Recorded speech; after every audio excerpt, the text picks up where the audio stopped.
You are not responsible for other people's emotions. You're not responsible for other people's triggers or their emotions. I've been on the receiving end of being triggered, and I have triggered.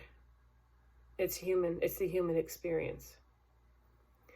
But what you need to understand is when you're triggered to have an emotional response to something you hear, someone said, something you saw, whatever sense it was, that's an invitation to look at it and say, okay, what did this trigger and why? What experience did I have? What belief do I have that's no longer serving me? That what this person said bothered me this much. The first relationship I had, first real relationship that I had, I dated someone for 4 years, and I was extremely immature and young and naive and everything you'd think of someone who was sheltered. And I allowed him to take advantage of that. I don't blame him for anything. All the trauma that I experienced with him was because I needed to do a lot of work, and I didn't know it at that time. I was really immature. I had no sense of who I was. So the relationship was really unhealthy. And my energy was not where it is right now, that's for darn sure. When people show you who they are, believe them. I used to say, when people would say, why don't you break up with him? Oh, you don't know him like I know him. Or, this is another one why people say, oh, I want to help him. You think someone needs saving and you're the savior. It's not your job to heal or save anybody but yourself. Let me say that again. It's not your job to heal or save anybody but yourself. So I'm in this relationship with someone who's not treating me well. I'm allowing it.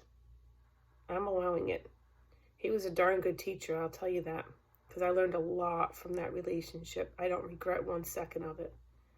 Everything that I learned helped me with the other relationships that I had. Were there still issues? Oh, heck yeah.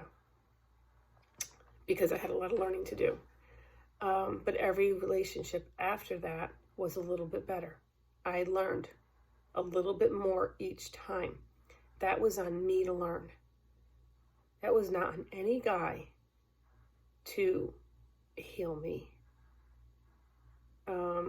So I'm going to put that out there for people. It's not your responsibility if you trigger somebody. It's their responsibility to look at that emotional response and say, okay, it's an opportunity. What do I need to look at? What do I need to heal? Now, that doesn't mean you go around and purposefully trigger people. That's just mean.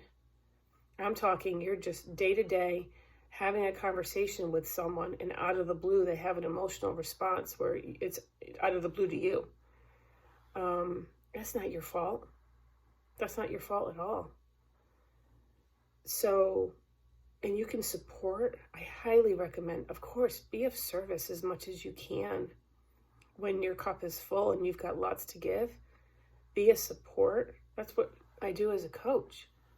I'm a support to people. I don't heal them. They heal themselves just with my support. And if you think about it, it makes sense that we need other people to help us heal. Because if we could have done it ourselves, we would have. So sometimes we need someone else just to listen, ask questions in a different way, make us think in a different way.